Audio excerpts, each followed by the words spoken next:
नमस्कार, आज की बात में आपका स्वागत है। आज मैं आपको झारखंड में होने वाले सरकारी एग्जाम की वो सच्चाई बताऊंगा जिसे सुनकर आप चौंक जाएंगे, आपको अपने कानों पर यकीन नहीं होगा। जो एजेंसी ब्लैक लिस्टेड थी, जिसके मालिक को सरकारी नौकरियों के एग्जाम में घपलेबाजी के गिरफ्तार किया गया था, उसी एजेंसी को झारखंड में सारी सरकारी भर्तियों के एग्जाम का ठेका दे दिया गया।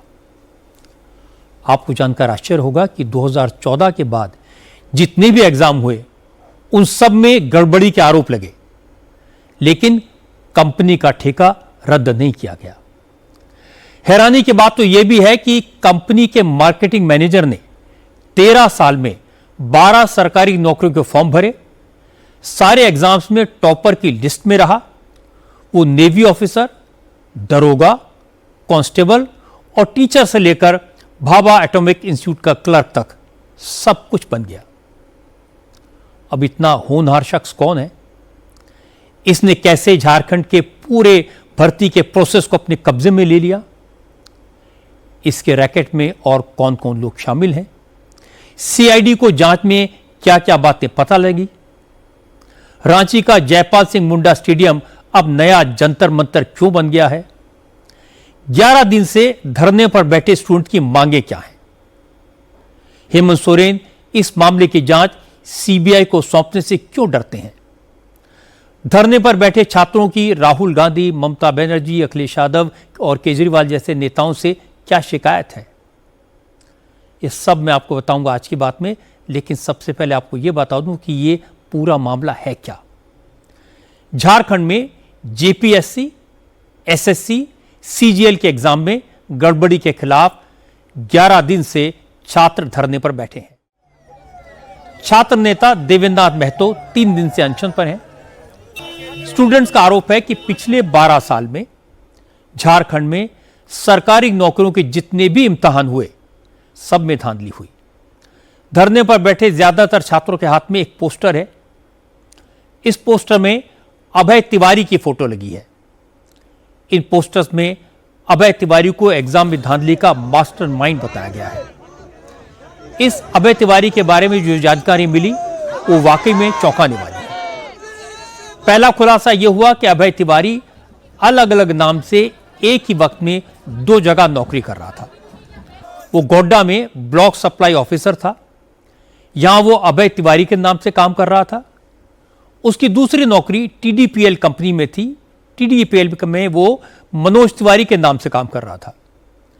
उसे मार्केटिंग मैनेजर की पोस्ट दी गई थी।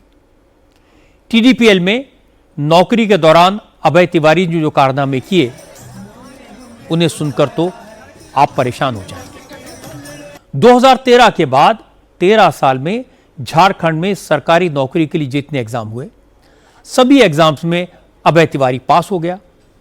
ज्यादातर भर्ती परीक्षाओं में उसने टॉप किया। उसे पहला या दूसरा रैंक मिला।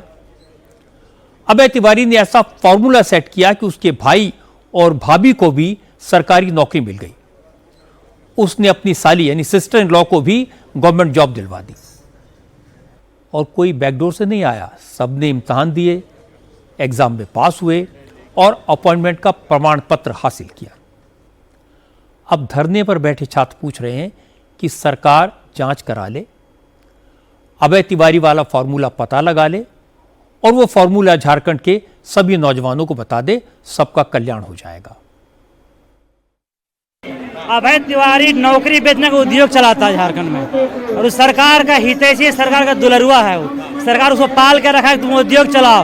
1 करोड़ 50 लाख 40 लाख 30 लाख, जैसा पोस्ट वैसा पैसा। आज अरविंद केजरीवाल सड़कों पर दिखाई दिए। अब केजरीवाल पेट्रोल में एथेनॉल की ब्लेंडिंग यानी E20 को बड़ा इशू बनाने की कोशिश में है। वो आज प्रधानमंत्री आवास की तरफ निकल पड़े। प्रधानमंत्री आवास तक प्रोटेस्ट मार्च निकालने का ऐलान किया। केजरीवाल का दावा है कि E20 के खिलाफ उन्हें देश भर से 2 लाख से ज्यादा लोगों की चिट्ठियां मिली हैं। वो ये पिटीशन प्रधानमंत्री को देना चाहते हैं, मोदी को बताना चाहते हैं कि E20 के इस्तेमाल से लोगों को कितना नुकसान हो रहा है, गाड़ियों का माइलेज कम हो रहा है, इंजन खराब हो रहे हैं। क्योंकि केजरीवाल के प्रोटेस्ट मार्च के लिए सुबह से ही आम आदमी पार्टी के कार्यकर्ता इकट्ठा होने लगे थे। इसलिए दिल्ली पुलिस ने भी पूरी तैयारी की थी। केजरीवाल जानते थे वो आगे नहीं बढ़ पाएंगे, इसलिए उन्होंने ज्यादा जद्दोजहद भी नहीं की। आज समाजवादी पार्टी के नेताओं ने दिल्ली से लेकर लखनऊ तक राम मंदिर के मुद्दे पर प्रोटेस्ट किया। विधानसभा में तो समाजवादी पार्टी के विधायकों के हंगामे और नारेबाजी के चक्कर में योगी आदित्यनाथ अपना भाषण पूरा नहीं कर पाए। हंगामे की वजह से सदन की कार्रवाई स्थगित करनी पड़ी। लेकिन इस दौरान स्पीकर सतीश महाना ने समाजवादी पार्टी के विधायकों से ऐसा सवाल पूछ लिया जिसका उनके पास कोई जवाब नहीं था। राम मंदिर में चढ़ावे की चोरी के खिलाफ नारे लगाने वालों में समाजवादी पार्टी के विधायक शोएब अंसारी, उमर अली और शाहिद मंजूर भी शामिल थे। आज योगी सरकार ने एक और ऐसा फैसला किया जो समाजवादी पार्टी को कतई पसंद नहीं आएगा। यूपी में अब मदरसे ग्रेजुएशन या पोस्ट ग्रेजुएशन की डिग्री नहीं दे पाएंगे। मदरसों में सिर्फ 12वीं तक की पढ़ाई होगी। मदरसों में पढ़ने वाले स्टूडेंट्स को ग्रेजुएशन और पोस्ट ग्रेजुएशन करने के लिए यूनिवर्सिटी में ही दाखिला लेना होगा, क्योंकि अब मदरसा बोर्ड की डिग्री मान्य नहीं होगी। आज यूपी से कुछ परेशान करने वाली तस्वीरें आई। कांवड़ यात्रा चल रही है। सरकार ने कांवड़ियों के लिए बहुत अच्छे इंतजाम किए हैं, लेकिन कई जगह कांवड़ियों ने दंगा किया, उत्पात मचाया, मारपीट की, हंगामा किया। हालांकि आज मेरठ से लेकर हरिद्वार तक कांवड़ियों पर फूलों की बारिश की गई। उनका जोरदार स्वागत किया गया। उत्तराखंड के चीफ मिनिस्टर पुष्कर सिंह धामी ने हरिद्वार में कांवड़ हेल्थ सर्विस कैंप की शुरुआत की। अब बिहार की बात करते हैं। बाई इलेक्शन में करारी हार के बाद बीजेपी ने आज मंथन बैठक की। राष्ट्रीय अध्यक्ष नितिन नवीन, बिहार के प्रभारी विनोद तावड़े और संगठन महामंत्री बीएल संतोष इस बैठक में शामिल हुए। इससे पहले बिहार के former chief minister Nitish Kumar आज दिल्ली पहुंचे। प्रधानमंत्री नरेंद्र मोदी से मुलाकात की।